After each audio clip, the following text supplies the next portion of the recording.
તમામ વિશ્વના ભાઈ બહેનોને, सारी मानव जात को हम अल्ट्रा टीवी प्लेटफॉर्म से ढेर सारी शुभकामनाएं दे रहे हैं। पूरे विश्व के कोने कोने में बसे हुए जो नवरात्रि उत्सव को मानते हैं और दशहरा में भी फेथ रखते हैं, वैसे तमाम लोगों को खास करके हम दिल की गहराइयों से नवरात्रि की और दशहरा की अल्ट्रा टीवी टीम की ओर से हमारे सदगुरु महाराज यूनुस अलगोर जी के दिल की भावनाओं से हम सबको शुभकामनाएं दे रहे हैं। खास करके भारत में कोने कोने में अभी अभी 9 दिन की ताक रात्रि, इस्लाम में जिसको ताक रात कहते हैं, वही ताक रात भारत के कोने कोने में नवरात्रि की यानी कि शक्ति की उपासना में हम सब लोगों ने मिलकर मनाया है। शक्ति की उपासना करी है, तो आज उसके बारे में भी बात करेंगे। और आज अभी जो लाइव हो रहा है, अभी जो बात चल रही है, अभी इसी समय में पूरे भारतवर्ष में विजयादशमी का उत्सव मनाया जा रहा है। पटाखे की आवाज भी आ रही है। तो हकीकत में ये रावण कौन है, कहाँ बैठा है, क्या करता है, उसी रावण को कैसे जलाना होता है, ये सब कल की अवतार इमाम मेहदी की ज्ञान की रोशनी में आज हम समझने की कोशिश करने वाले। शास्त्रों में, धर्म ग्रंथों में बहुत सारी बातें बताई गई है और अनुभवी लोगों ने भी इस उत्सवों को एक रस्म की तौर पे समाज में मनाने का हुक्म किया है। लेकिन ये दोनों उत्सवों का आध्यात्मिक महत्व क्या है, मनुष्य के जीवन में उसका कैसे महत्व है, और मनुष्य अपने शरीर में ये दोनों उत्सवों को कैसे समझ सकते हैं, कैसे शरीर में वो उत्सव मनाया जाता है, ताकि ये उत्सव सारी मानव जात को भी असर करता है, सारी मानव जात को भी उसमें सीखने को मिलता है। ऐसी बात आज हम कल की अवतार इमाम मेहदी की ज्ञान की रोशनी में समझने की कोशिश करने वाले हैं। पहले हम सदगुरु महाराज यूनुस अलगोर जी के चरणों से आशीर्वाद लेते हुए इस बात को आगे बढ़ाते हैं। लंदन से जो हमारे प्यारे शाहिद भाई और जो भी अल्ट्रा टीवी की एडमिन टीम है, ये सबको भी हम दिल से प्यार देते हुए, उसकी शुभकामनाओं को लेते हुए हम इस बात को आगे बढ़ाएंगे। रात दिन ये अल्ट्रा टीवी प्लेटफॉर्म 24 घंटा चलता रहता है और ये प्लेटफॉर्म सारी मानव जात के लिए बनाया गया है। तो इस प्लेटफॉर्म को मॉनिटरिंग करना, संभालना, टाइम सर सबको प्रोग्राम देना, ये छोटी बात नहीं है। तो हम विशेष तौर पे दिल की गहराइयों से हमारी अल्ट्रा टीवी एडमिन टीम को बहुत बहुत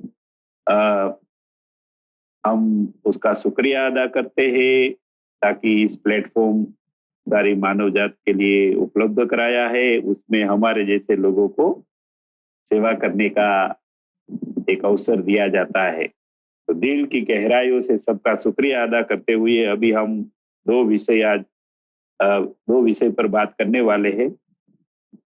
पहले नवरात्रि का उत्सव बहुत सदियों से, सालों से मनाया जा रहा है। पहले नवरात्रि का उत्सव के बारे में बात करेंगे, फिर हम विजयादशमी का उत्सव के बारे में आज बात करेंगे। तो इस धरती पर पहला नवरात्रि का उत्सव जिस व्यक्ति ने बनाया और इस दुनिया वालों को समझाया, वो व्यक्ति ने क्या अनुभव हुआ था, ताकि उसने दुनिया के लोगों को ये नवरात्रि का उत्सव मनाने का संदेशा दिया, समझाया, तरीका बताया। तो वो व्यक्ति पहले सदगुरु महाराज के चरणों में गया। सदगुरु महाराज ने उसको अपने आत्मा की ज्योत कैसे जगा सकते हैं, अपने दिल में बैठा आत्मा को कैसे आध्यात्मिक शक्तियों से प्रकाशित कर सकता है, वो उसको समझाया। और वो समझकर उन्होंने अमल किया। परमात्मा के नाम को, अल्लाह ताला, गॉड के नाम को दिल में बसाया, गुरु जी के जरिए से, गुरु जी की कृपा से। फिर उसके गुरु जी ने बताया कि तेरा मन दिल में रखते हुए बड़े प्यार से तू परमात्मा अल्लाह गॉड का नाम लेगा और वो नाम तेरी दिल की धड़कनों के साथ टकराएगा, तब दिल में प्रकाश उत्पन्न होगा, आत्मा की ज्योत प्रकट हो जाएगी। तो इसी तरह वो आदमी ने अपना आत्मा की ज्योत प्रकट किया। तो नवरात्रि में जो चौक में हम गरबी रख के चारों ओर हम घूमते हैं, तो वो गरबी क्या है? देखो, जो मट्टी का गरबा बनाया जाता है, वो गरबे के चारों ओर होल होते हैं, यानी कि छिद्र होते हैं। अंदर अंदर मटके के अंदर दिया रख के वो छिद्रों में से प्रकाश चारों ओर फैलता है। तो मनुष्य का शरीर में भी वो आदमी ने जब आत्मा का दीपक प्रकट कर लिया यहाँ, तो यहाँ की रोशनी पूरे शरीर में फैल गई। और ये गरबा है, ये जो मनुष्य का जो धड़ है, ये गरबा है। और यहाँ 7 प्रकार के होल है, 1 2 ये 3 4 5 6 7, ये 7 होल ये गरबे में है। तब जब यहाँ ज्योत प्रकट हो गई, तो यहाँ से ये रोशनी यहाँ प्रकट हो गई। और वो मनुष्य जब वो जिस नगर में, जिस गांव में रहता था, वो चौराहे पे आके रात को खड़ा हुआ, ताकि लोगों को पता चले, लोगों को उसको संदेशा देना था। रात को गांव में चारों ओर अंधेरा था, लोग आते जाते थे, लेकिन वो अंधेरे अंधेरे में आते जाते थे। लेकिन जब ये रोशन जमीर आदमी, जब जिसके दिल में जब आत्मा प्रकट हो गई थी, वो प्रकाश वाला आदमी जब चौराहे पे जाके खड़ा हुआ, तो ये गरबे में से, ये गरबे में से 7 होल से जो प्रकाश फैलने लगा, तो लोगों को जिज्ञासा हो गई, लोग इकट्ठे हो गए और पूछने लगे कि ये महापुरुष, ये भगत, गांव का वो भगत था, ये भगत, ये क्या हुआ?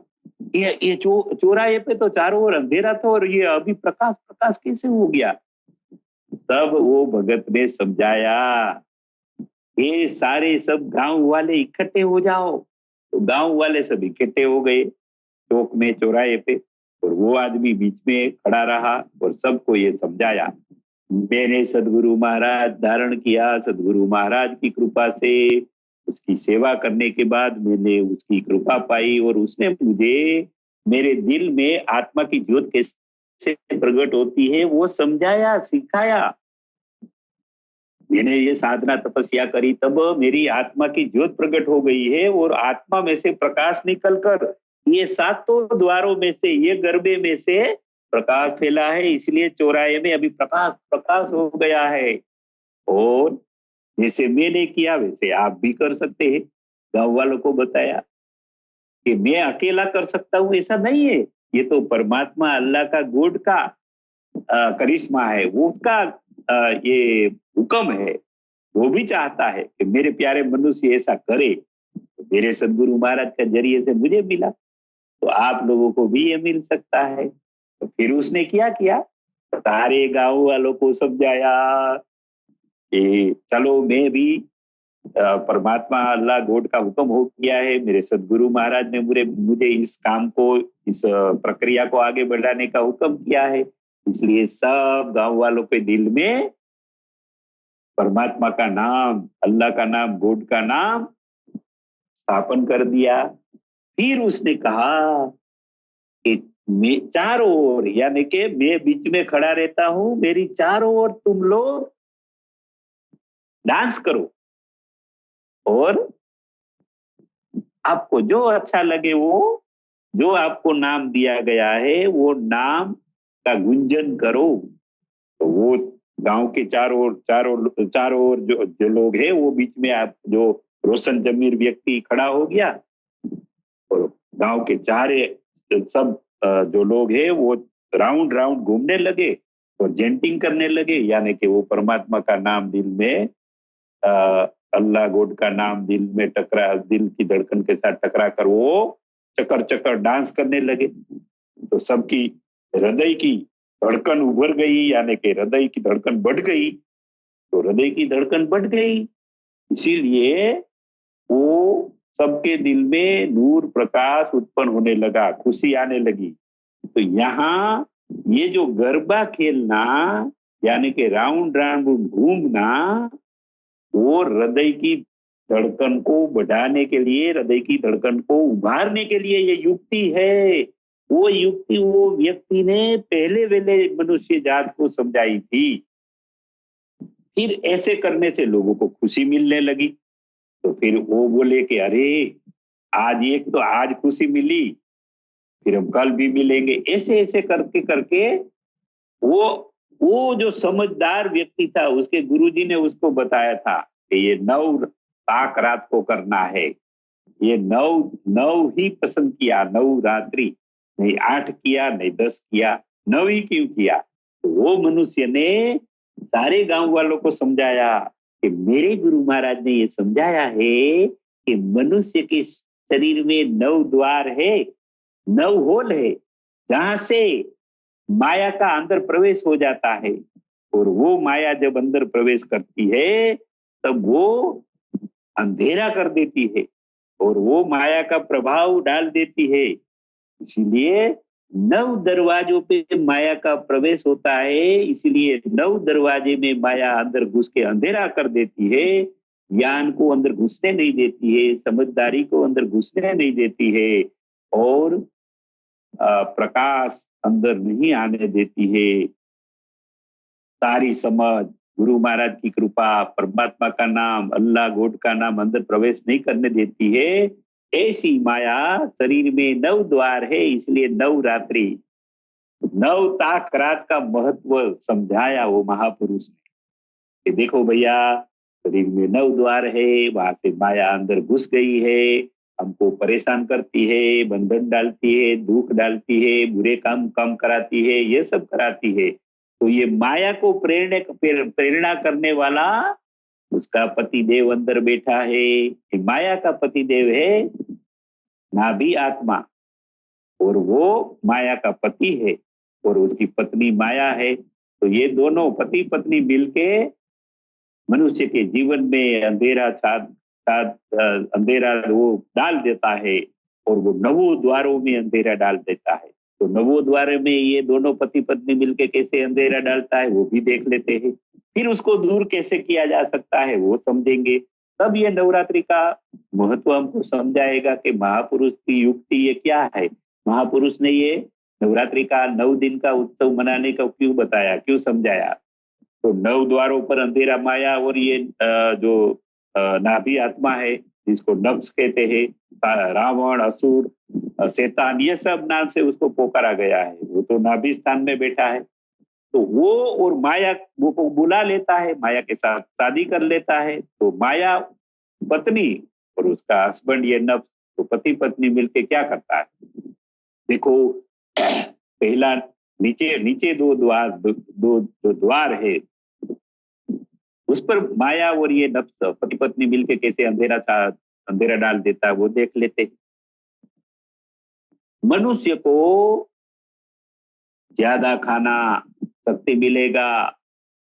आप खाने की तृप्ति मिल जाए, फिर भी खाने खा लेना ताकि शक्ति मिल जाएगी, भोग विलास करने में आनंद आएगा, ऐसा ख्याल डालता है ताकि मनुष्य खाना खाने के समय जब उसको तृप्ति हो जाती है फिर भी ज्यादा खाना खाने लगता है, क्योंकि उसको ऐसा माया और ये नफ्स असुर बताता है कि तू ज्यादा खाएगा तो तेरे शरीर में शक्ति आएगी, और ज्यादा शक्ति आएगी तो ज्यादा भोग विलास अच्छी तरह से कर पाएगा। तो इसी तरह वो ज्यादा खाता है। कोई भी मनुष्य ज्यादा खाएगा तो उसको कब्जियत होगा, पाचन बरोबर नहीं होगा, शरीर में गैस उत्पन्न होगा। तो पहले वेले जो जो गुदा का द्वार है, जिसको 7 चक्रों में उसको मूलाधार चक्र कहा गया है। अगर हम देसी भाषा में कहें तो जहां मड़ हम त्याग करते हैं, जहां लेट्रिन बाहर निकलता है और वाछूट यानी गंदा गैस भी बाहर निकलता है, वो द्वार पर ये माया और असुर डेरा डाल देता है। कैसे? क्योंकि कब्जियत और गैस के जरिए से, एसिडिटी के जरिए से, तो ये अंधेरा ऐसे डालता है। फिर दूसरा द्वार क्या है? क्योंकि जहाँ पेशाब और हम बच्चे पैदा करने का काम करते हैं, वो द्वार पर वो असुर और माया कैसे डेरा डालता है? असुर कहता है शक्ति वाला खुराक खाओ, गर्म खुराक खाओ, ताकि आपको भोग विलास में आनंद आएगा, खुशी आएगा। तो ऐसा ऐसा ये असुर और माया व्यक्ति को प्रेरित करता है। मनुष्य गर्म खुराक खाएगा, मनुष्य ऐसा खुराक खाने लगेगा, ज्यादा खाएगा, तो ये सारी चीजों से मनुष्य को विकार, लस्ट ज्यादा उत्पन्न मन में होगा। तो ये व्यक्ति विकार काम ज्यादा करेगा, तो इस प्रकार इस द्वार पे असुर और माया डेरा डाल देती है, यानी कि अंधेरा छा देगी। व्यक्ति हमेशा ज्यादा से ज्यादा भोग विलास करने का, सेक्स करने का, ज्यादा ऐसे काम करने का उसकी मनोवृत्ति हो जाती है। इस प्रेरणा करने वाला ये नफ्स, असुर, नाभि आत्मा है और माया है। तो ये दूसरे द्वार पर ये अंधेरा डाल देती है। फिर आते हैं ऊपर, ये जो ये तीसरा द्वार है, तो ये तीसरा द्वार में ये नफ्स, असुर और माया क्या करती है? वो यहाँ से दुनियावी बातें निकालती है और गंदी बातें निकालती है, ईर्षा, द्वेष, नफरत वाली बातें निकालती है। ये माया अच्छी है, यही सत्य है, ये माया ऐसे ही बन गई है, ये दुनिया ऐसे ही बन गई है, भोग विलास के लिए ये सब माया बनाई गई है, इसलिए खाओ पियो और भोग विलास करो, ऐसी बातें निकालती रहती है ये माया और नफ्स। तो यहाँ मायावी बातें निकलना शुरू हो जाती है, तो ये दरवाजा भी ऐसे बंद कर देती है, अंधेरा डाल देती है।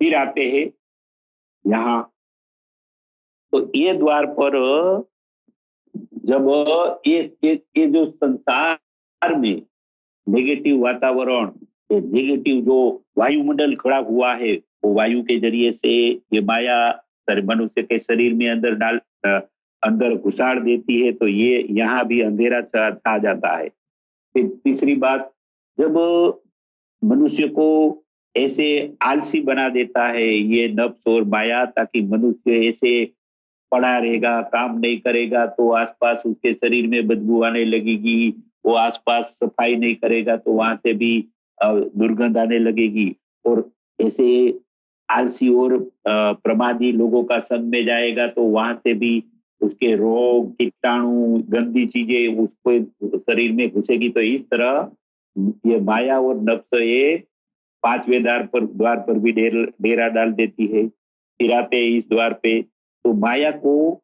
जब ये दुनियावी जो ये लोग है जो सिर्फ दुनिया में लदबद है, खाओ पियो मौज करा, ये दुनिया ही सत्य है, बाकी कोई भगवान जैसा कुछ है ही नहीं, गॉड अल्लाह जैसा कुछ है ही नहीं, हम मनुष्य ही सब हमारे कर्मों से प्राप्त करते हैं, ऐसी ऐसी बातें यहाँ डलवा के, सुनवा के, यहाँ भी ज्ञान के प्रवेश नहीं करने देती है, डेरा डाल देती है, दरवाजा बंद कर देती है माया। फिर ये जो दूसरे लोग जो है, जो दुनिया वालों को परेशान करते हैं, दुनिया वालों को माल प्रैक्टिस करते हैं, परेशान करते हैं, काम चोरी करते हैं, व्यापारी लोग अपने माल में बेचने वाले माल में मिलावट करते हैं। ऐसे जो गलत प्रैक्टिस करने वाले, समाज को नुकसान हो जाए वैसे काम करने वाले लोगों की बातों को यहाँ उतार देती है माया। तो ये जो है माया, इसी तरह ये दोनों दरवाजे पे भी अंधेरा छा देती है, डेरा डाल देती है। फिर आते हैं इस द्वार पर, तो इस द्वार पर माया क्या करती है? स्वरूपवान युवान स्त्रियों को दिखाती है, अप्सरा जैसी स्त्रियों को दिखाकर वो उसके पर आकर्षित करवा देती है ताकि मनुष्य उसका ही सोचता रहे।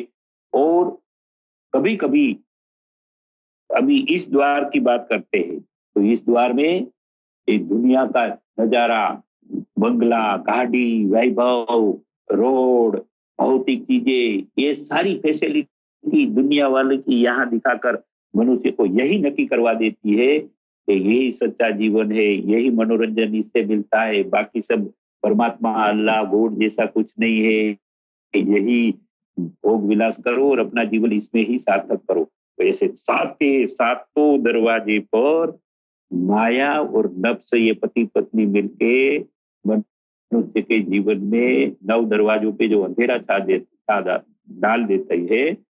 इसीलिए वो अनुभवी व्यक्ति ने पहला वेला जब नवरात्रि का उत्सव मनाने का जो बताया, उसके गुरु महाराज ने ये समझाया था, हे मेरे प्यारे शिष्य, अभी ये नवो द्वार पर जड़हड़ित प्रकाश, रोशनी का प्रकाश कैसे प्रकट होता है ये समझाया। तब जैसे पहले बताया कि इस आदमी ने परमात्मा का नाम गुरु महाराज के जरिए से यहाँ डाला, फिर उसने प्यार से उसका सिमरन किया। तब जब ये प्रकाश, ये दिव्य प्रकाश, ये शक्तियों का फोर्स, ऊर्जा, ये सब यहाँ उत्पन्न होने लगा, उनके जरिए से पूरे पूरे शरीर में फैलने लगा, तो नीचे जो गुदा का द्वार है वहां भी पहुंचता है, तो वहां क्लीनिंग करने लगता है।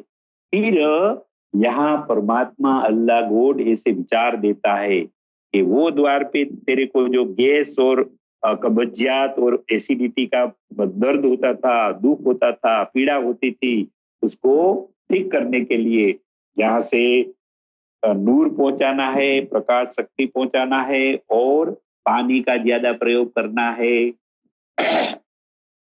तो जैसे मनुष्य ज्यादा पानी पिएगा तो वो अपने आप एसिडिटी, कब्जियत और ये सारा पाचन तंत्र ठीक हो जाएगा। तो इसी तरह परमात्मा यहाँ से ज्ञान देता है, हिदायत देता है, प्रकाश हो जाता है, तब मनुष्य वो जो जिस पहले द्वार पर माया और नफ्स ने अंधेरा छा दिया था, अंधेरा कर दिया था, वहां प्रकाश, शांति, सुकून मिलना शुरू हो जाता है। फिर दूसरा द्वार है जहां मनुष्य भोग विलासी काम करता है, सेक्स को भोगता है, वो द्वार पर गुरु महाराज कहते हैं कि मैंने परमात्मा, अल्लाह, गॉड को यहाँ बिठाया है, तो इस नफ्स को, इस शैतान असुर को, इस रावण को और ये माया को, ये पति पत्नी को उपवास करा। उपवास का मतलब है ऊपर बास करना। उपवास का अर्थ है ऊपर बास करना, ऊपर वसवाट करना। तो ऊपर वसवाट करने का 2 तरीका बताया। पहले उसको भी लक्ष्य यहाँ लगा दे, यहाँ से जो उसको प्रकाश शक्तियां मिलती है उसका खुराक लेना शुरू करवा दे, और दुनियावी जो खुराक खाता है, जो खाना खाता है, वो बंद करवा दे, ताकि नवरात्रि के 9 दिन में लोग उपवास करते हैं। उपवास यानी खाना बंद कर देते हैं। कोई एक टाइम खाता है, कोई साव नहीं खाता है, सिर्फ पानी पर रहता है।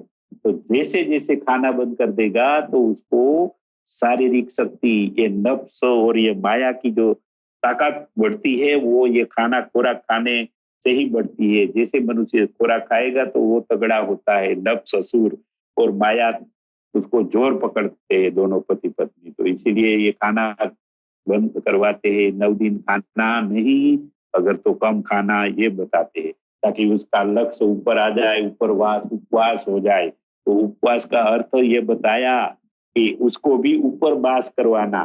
तो ये ऊपर बास करवाना, ऊपर तो ये नफ्स नाभि में बैठा है, उसको ऊपर यानी दिल में लक्ष्य लगाने के लिए कि दिल से जो नूर मिलता है उसका खोराक चालू करो, लक्ष्य यहाँ लगाओ, वो खाने खाने में से लक्ष्य हटा दो। तो इस तरफ ये समझाया उपवास कैसे करना है। तो नवरात्रि में लोग इसलिए उपवास करते हैं, ताक नवरात्रि नवरात्रों में लोग खाना बिल्कुल बंद कर देते हैं, अगर तो कम कर देते हैं।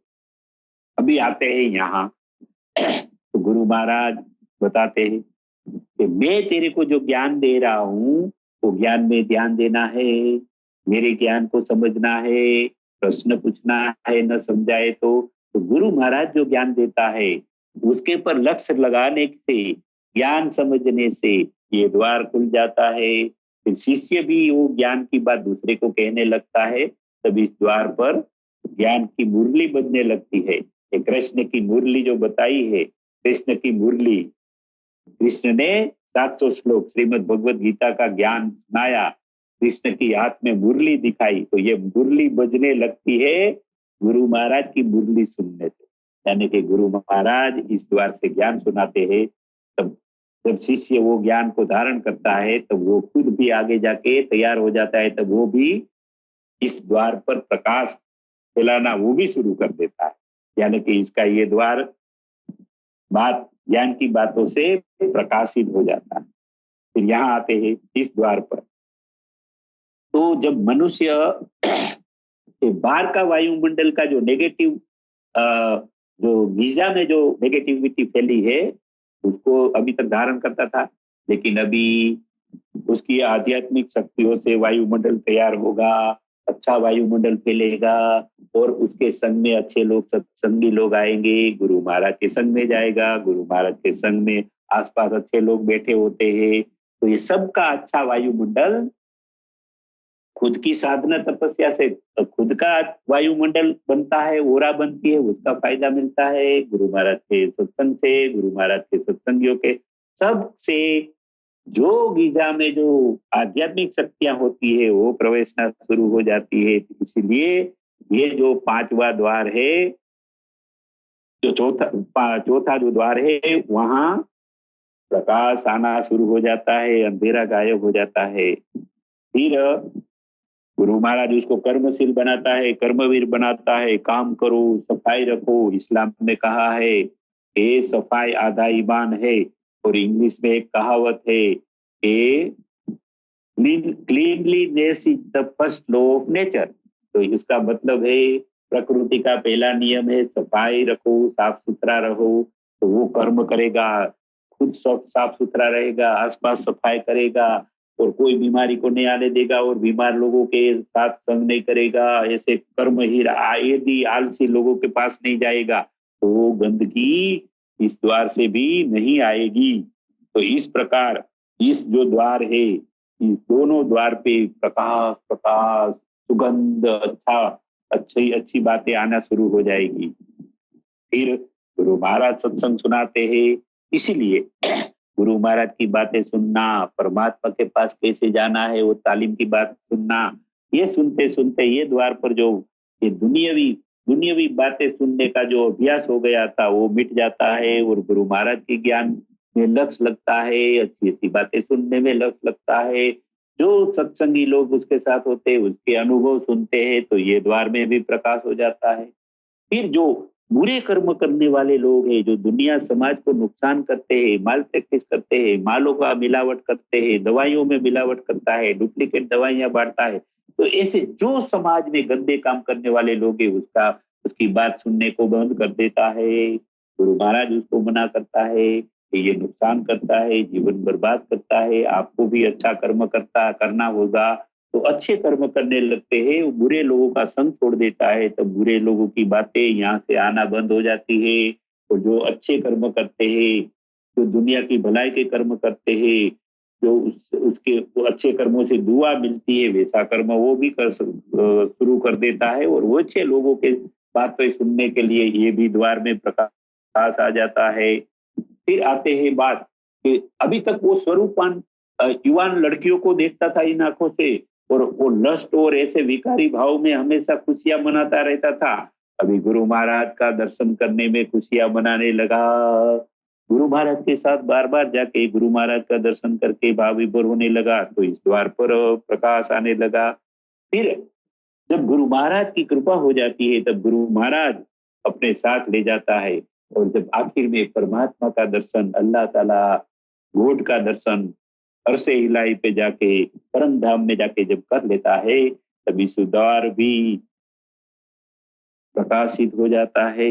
तो इसी तरह नव द्वार में ये नफ्स, ये माया,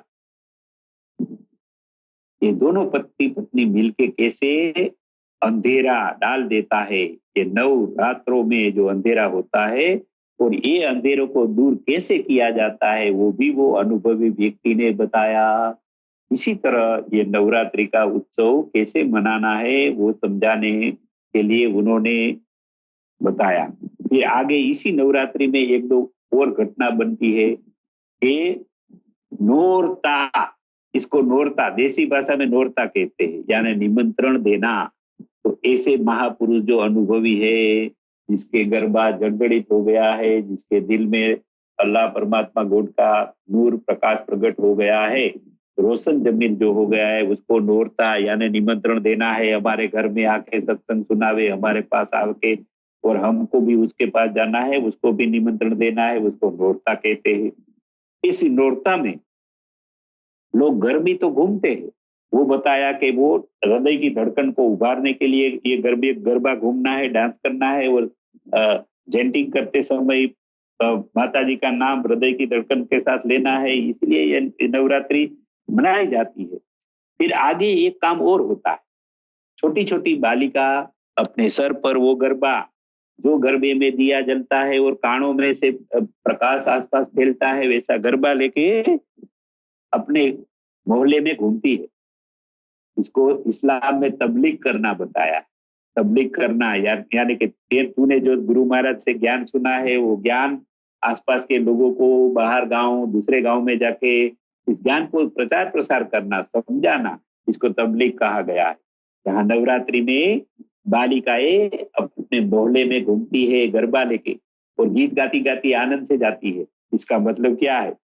ये जो रोशन जमीर हो जाता है, जिसका गरबा दिल प्रकाशित होके गरबा गड़गड़ित, ये 7 कानों में से नूर की सुआएं निकलने लगती है, उसके मुख से ज्ञान की गंगा बहती है और परमात्मा के साथ, अल्लाह गॉड के साथ कैसे मिल सकते हैं, वो प्रैक्टिकल ज्ञान जिसको है, वैसे व्यक्ति को अपने मोहल्ले में एक गांव से दूसरे गांव जाना है, ये मिशन का काम करना है। ये हमारे गौर शाही इमाम मेहदी कल्कि अवतार मसीहा भी कह रहे हैं कि ये मेरे प्यारियों, तुमको जो दिल की तालीम मिली है, तुम्हारा दिल में जो प्रकाश नूर प्रकट हो गया है, वो अनुभव दूसरे लोगों को भी समझाओ। इसको मिशन का काम किया गया है। तो ये बालिकाएं जो मोहल्ले में घूमती है और वो तबलीग करती है, वो मिशन का काम करने जाती है कि ऐसे रोशन जमीर हो जाना है, अपने गरबे को जड़हड़ित यानी के ज्ञान के प्रकाश से प्रकाशित कर देना है और वो प्रकाश आपके मोहल्ले में फैलाना है, अज्ञान रूपी अंधेरा दूर करना है। रात्रि में अंधेरा ही होता है, तो वो ज्ञान का अंधेरा है, उसको दूर किया जाता है। कैसे? हृदय में प्रकाश, दिल में प्रकाश उत्पन्न करके ये गरबों को जड़हड़ित करके अपने मोहल्लों में मिशन करने जाना है। अपने ये अनुभव दूसरे लोगों को सिखाना है, दूसरे लोगों के दिलों में परमात्मा का नाम डाल के उसको भी अल्लाह और परमात्मा गॉड तक कैसे पहुंचाया जाता है, खुद का दिल कैसे रोशन जमीर परमात्मा के प्रकाश के कैसे प्रकाशित किया जाता है, वो समझाने के लिए जो बालिकाएं घूमती है मोहल्ले में, उसको लोग कुछ न कुछ दक्षिणा यानी कि कुछ न कुछ पैसा धन देते हैं। वो क्यों देते हैं? उसके पीछे वो महापुरुष ने समझाया, जो पहला वेला गरबा समझाया था, उसने समझाया कि ऐसे व्यक्ति जो तबलीग करने जाता है, जो ज्ञान का मिशन दूसरे को फैलाने जाता है, तो उसको ट्रैवलिंग खर्चा, उसको प्रवासी खर्चा, रास्ते में कुछ फल फूल खाने का पैसा, उसको कोई तकलीफ न होवे, इसलिए कम से कम बस भाड़ा का, जो ट्रेन में जाएगा कि कोई रिक्शों में जाएगा कि कोई भी बैलगाड़ी में जाएगा, तो उसको एक रास्ते में कुछ खाने के लिए चाहिए और प्रवासी खर्चा देने के लिए कुछ दक्षिणा, कुछ दान, कुछ उसको भेंट देना होता है। तो ये सारी बातें अगर हम समझेंगे तो फिर ये नवरात्रि का उत्सव, माता जी का उत्सव हम मनाया ठीक माना जाएगा। तो अभी हम उपासना किसकी करते थे?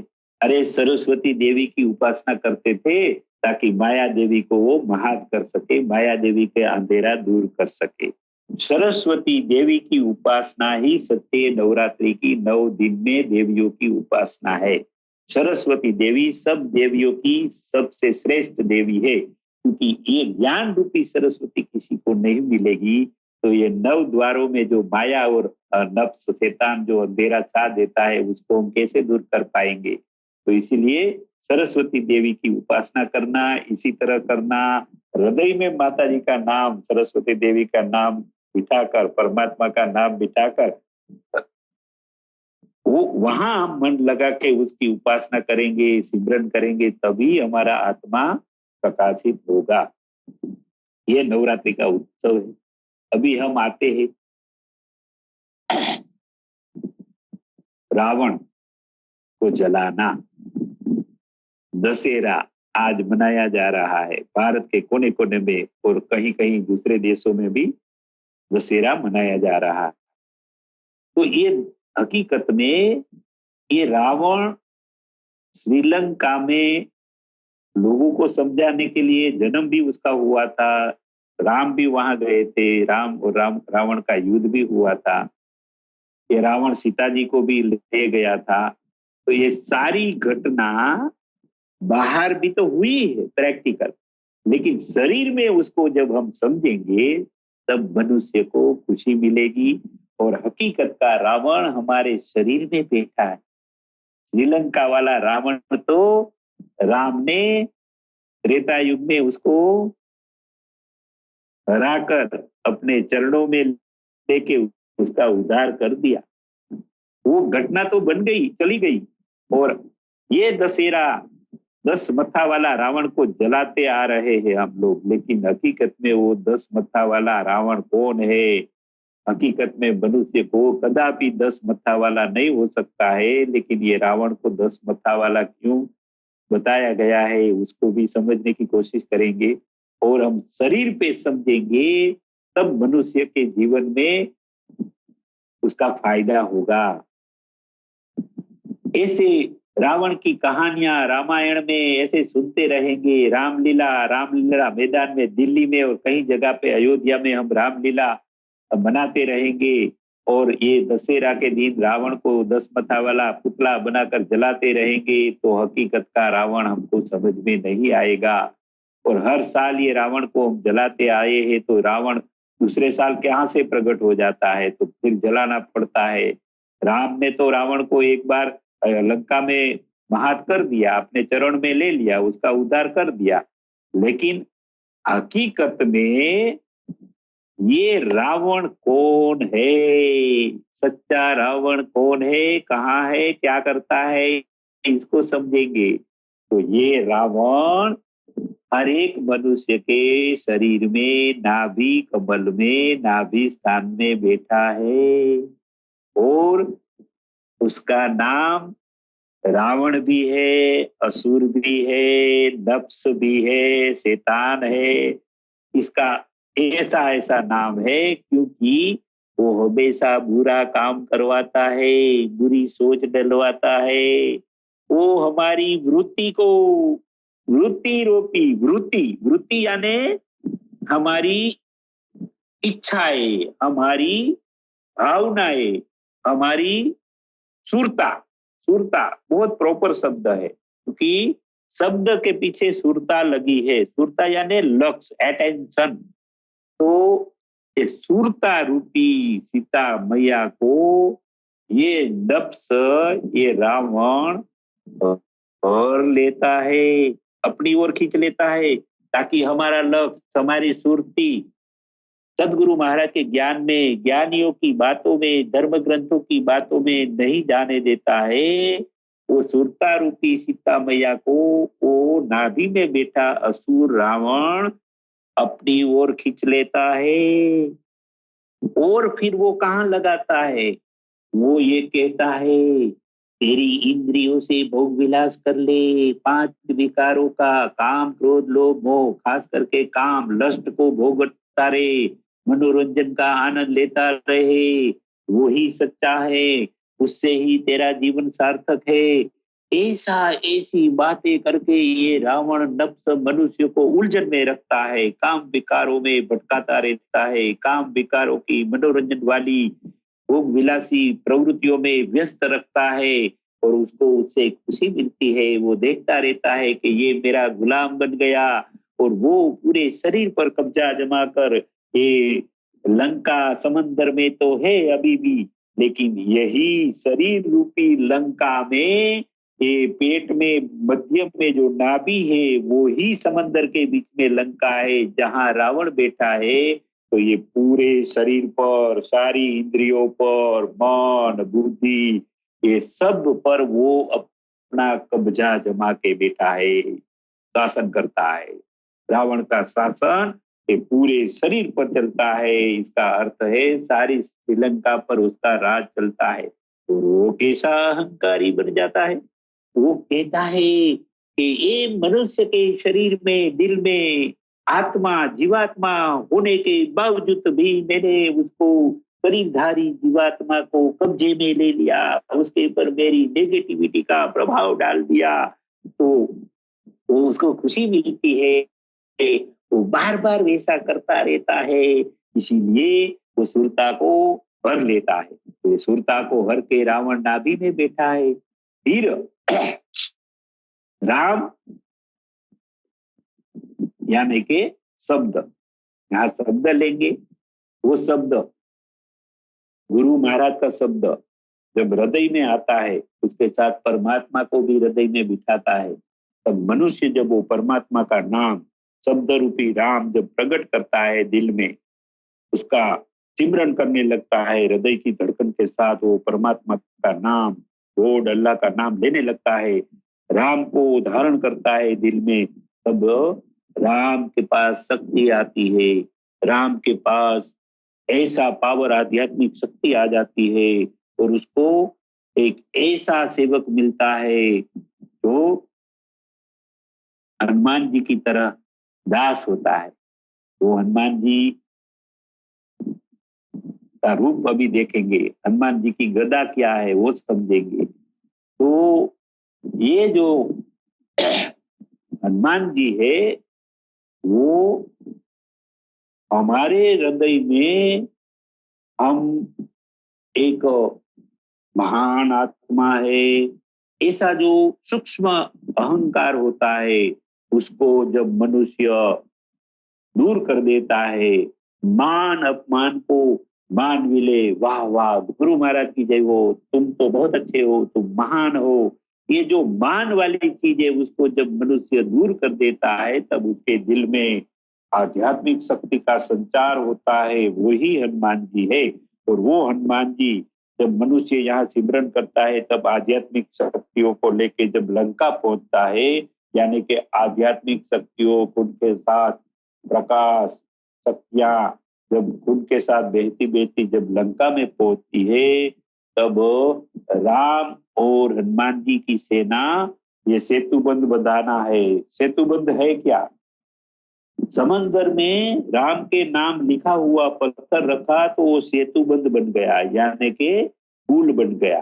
तो यहाँ क्या समझना है, प्रभु का नाम यहाँ हृदय में लेते लेते हम ओम शिव राम अल्लाहू याहू जो भी नाम अलग अलग धर्म वाले लेते हैं, तो वो नाम का सेतु, शक्तियों का प्रकाश का सेतु बनाना है, ताकि वो सेतु के जरिए से हम लंका तक पहुंचेंगे, जहां रावण असुर माया को लेके बैठा है, सूरता को लेके चला गया है। तो ऐसे नाम का ब्रिज बनाना है। वहां भी समंदर में राम लिखा हुआ पत्थर रखता था तो पत्थर तैरता था।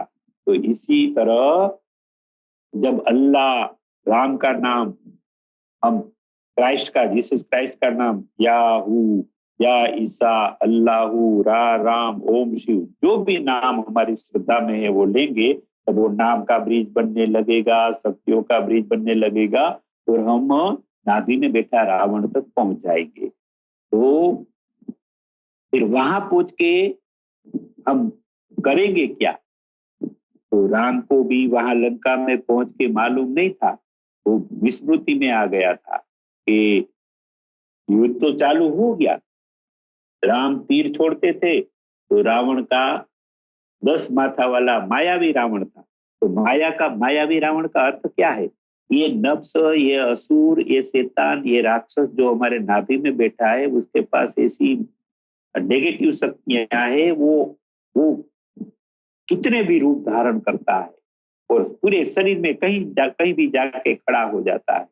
तो एक जगह से निकलकर दूसरी जगह पे खड़ा हो जाता है, एक द्वार से भाग के दूसरे द्वार में चला जाता है। तो ऐसे वो रावण भी मायावी था। तो माया का 10 मथा वाला रूप धारण कर लिया। तो राम ने उसको सामने तीर मारने लगा, तो राम को तो ऐसा था कि मैं अभी भी रावण को मार दूंगा। तो राम ने एक तीर छोड़ा, उसका एक माथा कट के नीचे गिर गया। तो राम ने तो ऐसा लगा कि हाँ अभी मर जाएगा, लेकिन वो उसने अपने तीर से दूसरा मत्था उड़ाया तो पहला मत्था जो नीचे पड़ा था ना, वो मायावी रावण था, इसलिए वो मत्था वापिस आके वो चोट गया, तो सर में आके बैठ गया। तो इसका वो मारते गए फिर वापिस आता गया। तो इसका अर्थ क्या है?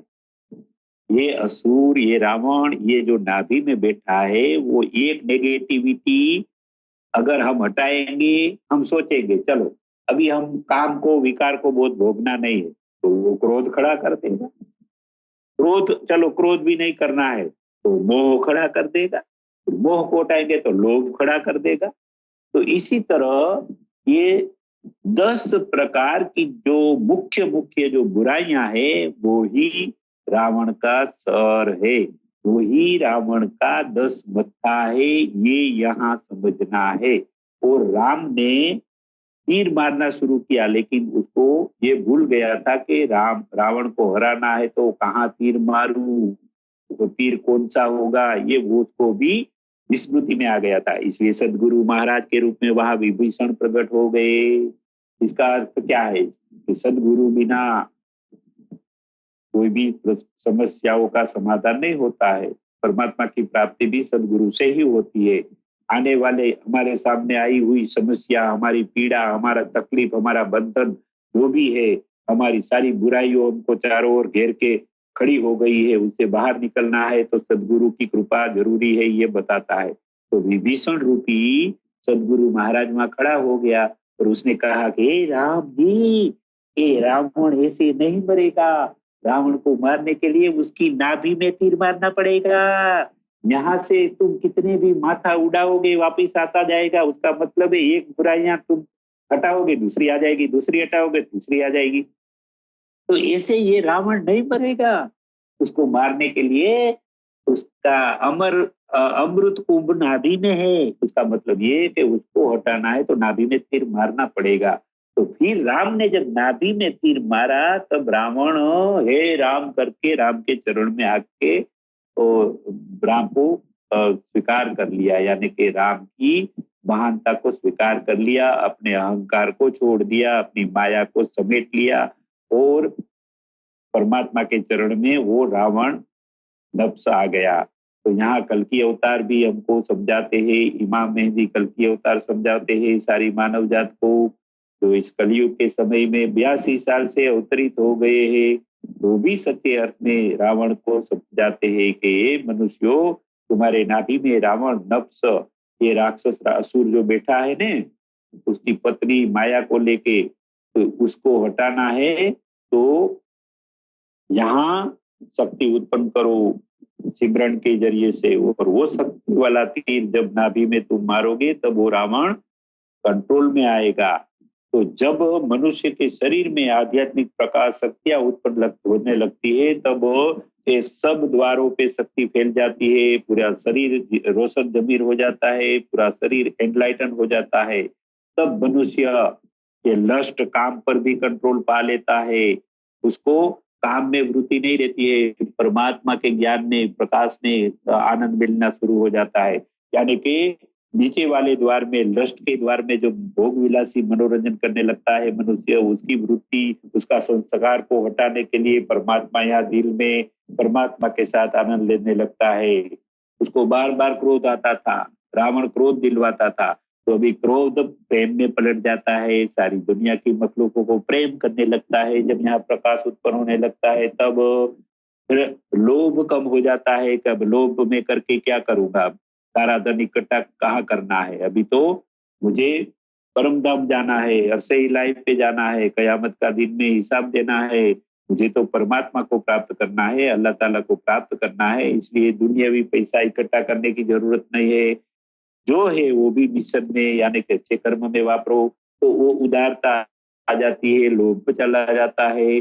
बच्चों में, पत्नी और परिवार में जो मोह होता है वो मोह हटके उसकी उसकी उसका जो सर्कल है वो सारे संसार के मनुष्यों को, सारे संसार की मखलूक को प्रेम करने लगता है, अपना परिवार सारा विश्व को मानने लगता है, तब मोह भी हट जाता है। अहंकार जो था कि मैं एक मोटा महान मनुष्य हूँ, मैं महान हूँ, मेरे पास इतना धन है, मैं बहुत बड़ा कामयाबी हो गया हूँ, ये सारा अहंकार मिट जाता है, क्योंकि ये दुनियावी चीज होती है। इसमें सात्विक वृत्ति भाव प्रकट हो जाता है कि मैं तो एक आत्मा हूँ, उसको पवित्रता दिलाकर मैं पवित्र आत्मा बन के दूसरे मनुष्य को भी पवित्र बनाने का काम करना है। तो ये अहंकार भी सात्विक भाव में बदल जाता है। फिर जो दूसरे को सुखी देखते हुए जो ईर्षा ईर्षा आती थी, उसको समझ में पलट जाती है कि उसके कर्मों से उसको मिला है, अगर हम भी अच्छे कर्म करेंगे तो हमको भी मिल जाएगा।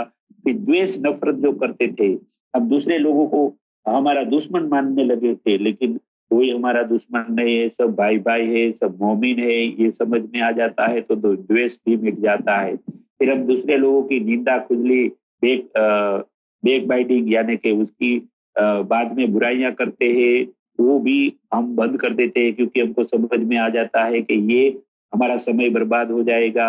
हम हमारा धर्म ऊंचा है, दूसरे का धर्म नीचा है, ये भी हम फिर छोड़ देते हैं, क्योंकि कल की अवतार इमाम मेहदी समझा रहे हैं कि सब धर्म एक ही परमात्मा अल्लाह की ओर से आया हुआ है, समय प्रति आया है और सब जरूरी है, सबकी कीमत है, सबको रिगार्ड करो, सबको स्वीकार करो। इसलिए हम ये ऊंच नीच के भेदभाव भी मिटा देते हैं, धर्म की भेदभाव भी मिटा देते हैं, और हम ऐसे कर्मवीर बन के, ज्ञानी उत्साहित बन के मिशन का काम करने लगते हैं, तो हमारे में आलस और जो अकर्मता, प्रमाद, निंद्रा, ये सब चला जाता है। तो इसी प्रकार 10 प्रकार की बुराइयां जो मुख्य मुख्य है वो हमने यहाँ समझने का प्रयास किया है।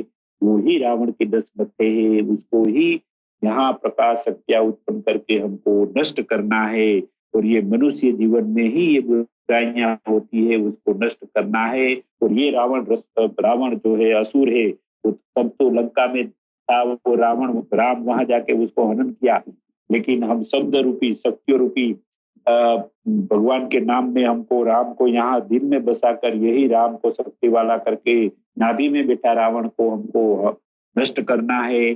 तो इसी तरह हम अगर करेंगे तो दूसरी साल 10 मत्था वाला पुतले को जलाने का हमको मन ही नहीं होगा, क्योंकि हमारे शरीर में, हमारे जीवन में ही ये 10 मत्था वाला राक्षस रावण असुर, ये नफ्स पवित्र हो गया होगा, उसका कायम कायम के लिए नष्ट हो, दूर हो गया होगा।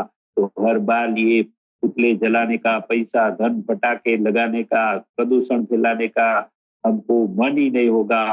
पटाखे जलाते हैं तो कितना प्रदूषण हवा में फैलता है, वो 10 मत्था वाला रावण समझ नहीं सके, इसलिए ये क्रियाकांड हर साल करते आए हैं, एक रस्म बनी हुई है। लेकिन आज हमने प्रयास किया है कि ये 10 मत्था वाला रावण क्या है, कैसा है, उसको कैसे नष्ट किया जाता है, लंका कहाँ है, रावण कहाँ है, और इसको कैसे हम दूर कर सकते हैं। तो आज हमने नवरात्रि का उत्सव को भी समझने के लिए कल्कि अवतार इमाम मेहदी की ज्ञान की रोशनी में हमारे शरीर में नवरात्रि कैसे मनानी है वो समझने का प्रयास किया। रावण कैसे जलाना है, कौन रावण है, कहाँ बैठा है, ये समझने का प्रयास भी हमारे कल्कि अवतार इमाम मेहदी मसीहा की ज्ञान की रोशनी में हमने किया है। तो समय भी पूरा हो गया है। ऑल इंडिया आवर्स में तो हम सब भारतवासियों को फिर शुभकामनाएं देते हैं। पूरे विश्व में सारी मानव जात को भी ये नवरात्रि का और दशहरा की शुभकामना देते हुए सच्चे अर्थ में और नवरात्रि अभी कैसे मनाएंगे वो समझ चुके होंगे। सच्चे अर्थ में दशहरा कैसे मनाना है, वो 10 वाला असुर, 10 बुराइयों वाला असुर को कैसे जलाना है वो भी समझ चुके हैं। तो अभी हम हर साल दशहरा इस ज्ञान को याद करके मनाएंगे। वो पुतला जलाने का हम कष्ट नहीं लेंगे, समय शक्ति पैसा बर्बाद नहीं करेंगे, पर्यावरण को नहीं बिगाड़ेंगे। तो हम सबको बहुत बहुत शुभकामना देते हुए शाहिद भाई, अल्लाह टीवी टीम को धन्यवाद देते हुए, शुक्रिया अदा करते हुए, हमारे सदगुरु महाराज यूनुस अलगोर जी के चरणों में ये आज की ऑल इंडिया वर्ष का ये जो काम है, राजेंद्र निगम भाई जी प्रवास में है, इसलिए मेरे पर जवाबदारी राजेंद्र निगम भाई जी ने दी थी, तो मैंने आज प्रयास किया है ऑल इंडिया आवर्स में आप सबको बात रखने का। तो सबको बहुत बहुत शुक्रिया। अल्लाह हाफिज, खुदा हाफिज, गुड नाइट, शुभ रात्रि। अभी हम फिर मिलते हैं 11:30 से 12:30 में जो हमारा जो एक प्रोग्राम और चलता है श्रीमद् भगवत गीता के ज्ञान के आधार पर, कल की अवतार के मुखारविंद से जो ज्ञान प्रसारित हो रहा है, तब कृष्ण भगवान ने ज्ञान प्रसारित किया था, वही कृष्ण भगवान की आत्मा अभी कल की अवतार इमाम मेहदी मसीह के रूप में जो आई है। तो अभी हम कुछ ही क्षण में श्रीमद् भगवत गीता की ज्ञान की बात करने के लिए फिर उपस्थित होंगे। तब तक आप सबको नमस्कार, शुभ रात्रि, अल्लाह हाफिज, खुदा हाफिज, गुड नाइट।